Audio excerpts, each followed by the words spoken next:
Salam sejahtera bagi Bapak, Ibu, dan Saudara semuanya. Jumpa lagi dengan saya di minggu kedua setelah Pentakosta kali ini. Kita akan merenungkan sabda dan kebenaran firman Tuhan, di mana bacaan minggu ini diambil dari Matius 9 ayat 35 sampai pasal 10 ayat yang ke-8. Ibu, Bapak, dan Saudara bisa menyiapkan terlebih dahulu membaca, dan jangan lupa berdoa memohon hikmat Tuhan. Lalu setelah itu bisa kembali bersama-sama dengan saya untuk merenungkannya.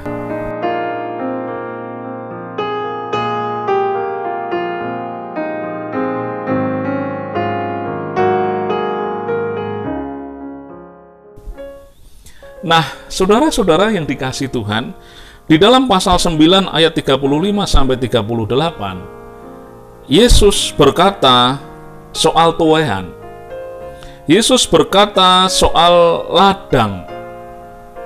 Di mana di dalam ayat yang ke-37 Yesus berkata, tuehan banyak, tetapi pekerja sedikit.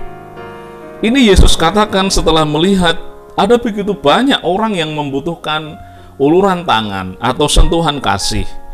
Lalu Yesus tergerak hatinya oleh belas kasihan dan berkata seperti yang saya ungkapkan tadi, tuehan memang banyak, tetapi pekerja sedikit. Saudara-saudara, ini menggambarkan sebuah peluang, sebuah tantangan, sebuah ranah di sekitar kita, di sekitar gereja yang membutuhkan sentuhan, pelayanan bagi orang-orang yang membutuhkan partisipasi panjenengan dan saya untuk mengerjakan atau masuk ke dalam ranah itu, kemudian memberitakan kasih Kristus di ranah itu, di mana ranah yang sebenarnya kalau kita perhatikan ranah yang begitu luas di sekitar kita, tetapi persoalannya seringkali adalah saya dan saudara mengatakan begini, saya bisa apa? Saya mau melakukan apa? Di gereja ini saya mampu berbuat apa? Dan gereja juga kadang-kadang seperti itu. Terlalu sibuk kita dengan hal-hal internal, dan kita merasa mungkin di dalam internal sendiri juga sebuah ladang yang perlu digarap begitu. Maka kemudian kita enggan melangkah keluar dan melihat di luar gereja itu sebagai sebuah ladang yang juga harus digarap. Nah, saudara-saudara yang dikasihi Tuhan, anggaplah bahwa semua hal itu ladang. Dan kalau kita berkata bahwa di dalam gereja juga adalah ladang yang perlu digarap, apalagi di luar gereja. Dan kalau kita sibuk untuk menggarap ladang yang ada di dalam dan belum beres untuk hal-hal yang ada di dalam, mustahil mungkin kita bisa untuk melangkah keluar, menjangkau keluar. Nah, padahal Yesus berkata bahwa tuehan banyak tetapi pekerja sedikit. Dan perhatikan, yang dilihat Yesus adalah jiwa-jiwa, yang dilihat Yesus adalah penyakit, kelemahan, dan orang banyak itu. Dan orientasinya pada selalu orang banyak. Dan Yesus tergerak hatinya oleh belas kasihan. Nah, maka di sini kita bisa melihat bahwa orientasi pelayanan seharusnya kepada jiwa-jiwa. Orientasi pelayanan seharusnya kepada ketika kita kemudian memberi perhatian, memberi pengharapan kepada orang, baik yang di dalam dan juga yang ada di luar, di lingkungan gereja. Nah, saudara, dalam situasi yang seperti ini menjadi saat yang paling tepat bagi saya dan saudara, baik secara pribadi maupun secara kelembagaan. Apa yang telah kita perbuat untuk ladang, untuk tuehan yang banyak itu, dan yang sedikit pekerjaannya.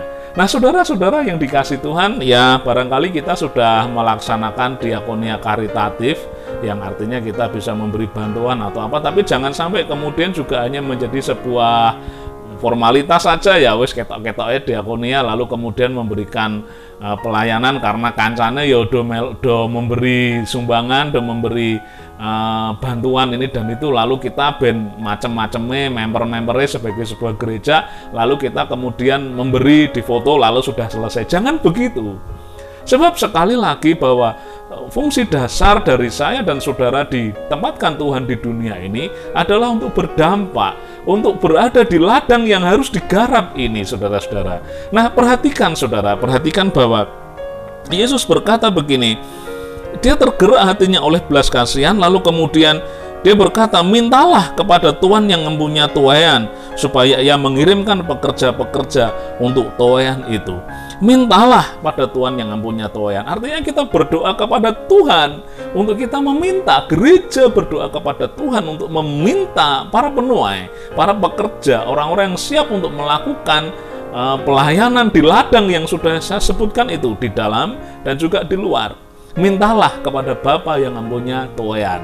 Nah, saudara-saudara, persoalannya adalah kita ini meminta untuk dikirim siapa? Apakah kita kemudian meminta secara instan? Ya sudahlah, kita minta dikirim para penginjil, dikirim para pelayan yang nanti secara profesional ada di gereja untuk melakukan tugas pelayanan itu, lalu kita support. Nah, saudara, ini mungkin nampaknya baik, lalu kemudian menjadi sebuah jalan pintas begitu. Tetapi jangan lupa, jangan-jangan yang diminta kepada Bapa ini adalah saya dan saudara. Artinya ketika Yesus berkata, mintalah kepada Tuhan yang mempunyai tuaian, jangan-jangan yang dikirim adalah saya dan saudara. Jangan-jangan yang diminta ini adalah saya dan saudara. Maka kemudian berdoalah. Seperti Yesaya berkata, Tuhan ini aku, utuslah aku. Jangan Tuhan ini aku berdoa, utuslah dia. Jangan begitu.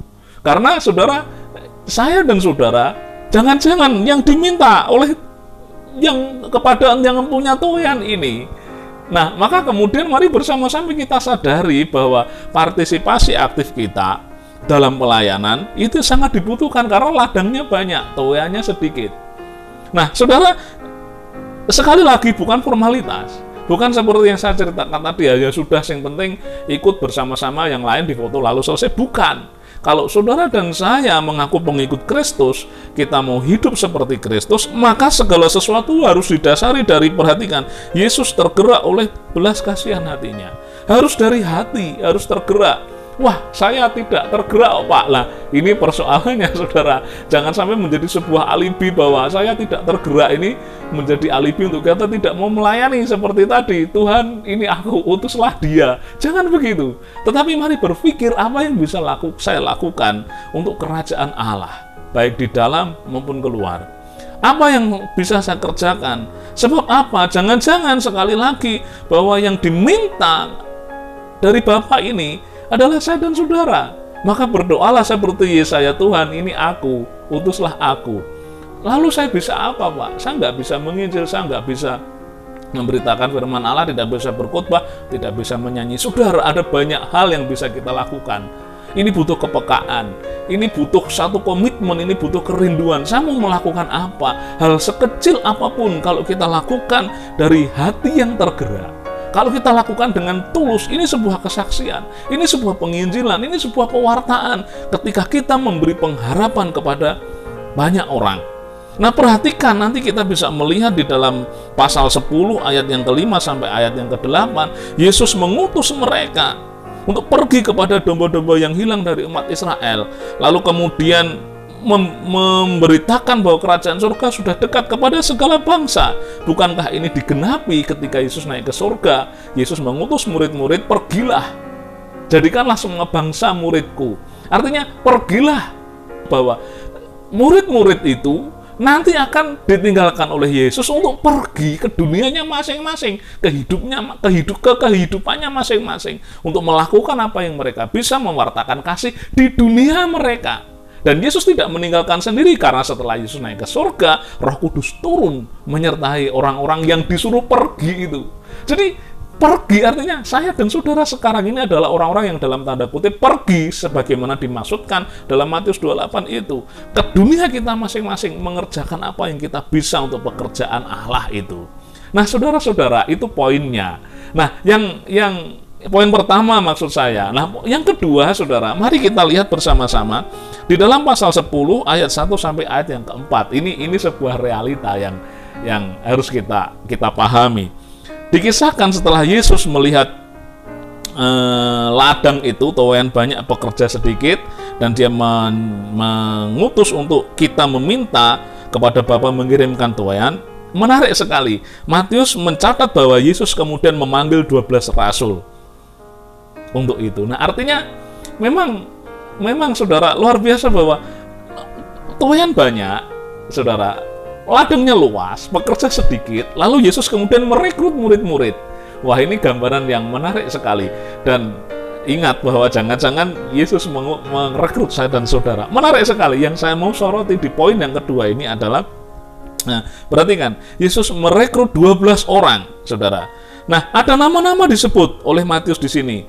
Ada Simon, ada Andreas, ada Yakobus, ada Yohanes, dan lain-lain dan lain-lain. Dan yang menarik adalah ayat yang keempat. Di sana ada nama Yudas Iskariot. Yudas Iskariot, dan diberi catatan oleh Matius yang mengkhianati dia. Nah, menariknya begini, saudara, apakah Yesus tidak tahu bahwa Yudas itu nanti akan mengkhianati dia? Saya percaya Yesus tahu, tetapi kenapa dia membiarkan dalam tanda kutip Yudas ada di dalam kelompok orang-orang yang direkrut oleh Yesus itu? Saya nggak tahu, ini rahasia Tuhan Yesus memilih Yudas. Tapi saya melihat bahwa kita bisa belajar dari situ bahwa ya kadang-kadang kita harus menerima sebuah kenyataan bahwa kadang-kadang ketika kita bekerja, ketika kita sudah masuk ke ladang, ketika kita sudah terjun ke pelayanan, kadang-kadang kita harus berpartner dengan orang-orang yang mungkin menurut kita, wah ini nggak bener ini. Yang menurut kita kadang-kadang, wah ini motivasinya nggak bener ini. Tetapi persoalannya, perhatikan bahwa ke-11 murid itu harus berkolaborasi dengan Yudas Iskariot. Sampai akhirnya ada titik di mana kemudian Yudas mengkhianati Yesus, dan kemudian jelaslah bahwa Yudas memang seorang pengkhianat. Nah, saudara, kadang-kadang Tuhan mengizinkan saya dan saudara berpartner, bekerja sama dengan orang-orang yang menurut kita, wah, saudara, ini nggak bener ini. Tapi realitanya, saya dan saudara diminta untuk bekerja sama. Lalu bagaimana? Kita tidak boleh menghakimi. Sampai akhirnya nanti, Yesus berkata begini, di dalam sebuah perumpamaan tentang lalang di antara gandum, Tuhan, bolehkah ini saya cabut? Jangan, nanti kalau kamu cabut lalangnya, khawatirnya nanti gandum-gandumnya juga ikut tercabut. Lalu gimana? Tunggu sampai nanti panen. Nanti akan kelihatan mana yang lalang, mana yang gandum. Nah, saudara-saudara, demikian pula sekarang. Ya sudah, kita lakukan apa yang menjadi kerinduan kita lakukan apa yang menjadi panggilan kita sesuai bidang kita. Teman yang lain, koncone gimana? Ya sudah, itu adalah panggilan dia dengan Tuhan. Biarkan nanti waktu yang berbicara. Biarkan nanti waktu yang memberi jawab, apakah dia terbuat dari emas atau terbuat dari kayu, apakah dia lalang atau dia gandum, sudah, biar saja. Nah, Paulus juga berkata begini, nggak apa-apa mereka memberitakan Injil dengan kebencian untuk geting dengan saya, benci dengan saya, nggak apa-apa. Yang penting Injil diberitakan. Dalam pengertian tertentu, kita hanya bisa berkata demikian daripada kita kemudian menghakimi, bertengkar, berselisih pendapat, berdebat soal-soal teologi, soal-soal teknis, tetek bengek yang justru nggak produktif. Lebih baik kita kerjakan pekerjaan kita. Kita berusaha menjadi teladan bagi saudara kita ini untuk yang baik, untuk yang terbaik, sambil kita terus mendoakan kepada Tuhan, dan tunggu waktunya, nanti pasti akan kelihatan mana yang gandum, mana yang ilalang. Nah, itu saudara-saudara yang dikasih Tuhan, sekali lagi ladangnya banyak, tuaiannya banyak, tetapi pekerja sedikit. Tuhan Yesus berkata, mintalah kepada Bapa untuk mengirim tuaian. Jangan-jangan yang diminta Bapa, yang diminta kepada dari Bapa itu adalah saya dan saudara. Nah, kemudian yang kedua, ketika kita sudah terjun, ketika kita sudah ada di ladang dan melayani Tuhan begitu rupa, ingat, kadang-kadang kita harus bekerja dalam sebuah tim dengan orang-orang yang kita nggak cocok. Tapi sekali lagi, Yesus mengajar dan mendidik kita, menolong kita untuk kita bisa rendah hati bekerja bersama-sama sebagai sesama pekerja di ladang Tuhan. Nah, lalu soal bagaimana dengan dia nanti, sudah, itu urusannya Tuhan. Itu Bapak, Ibu, dan saudara yang kasih Tuhan, semoga menjadi berkat bagi panjenengan semuanya. Amin. Haleluya.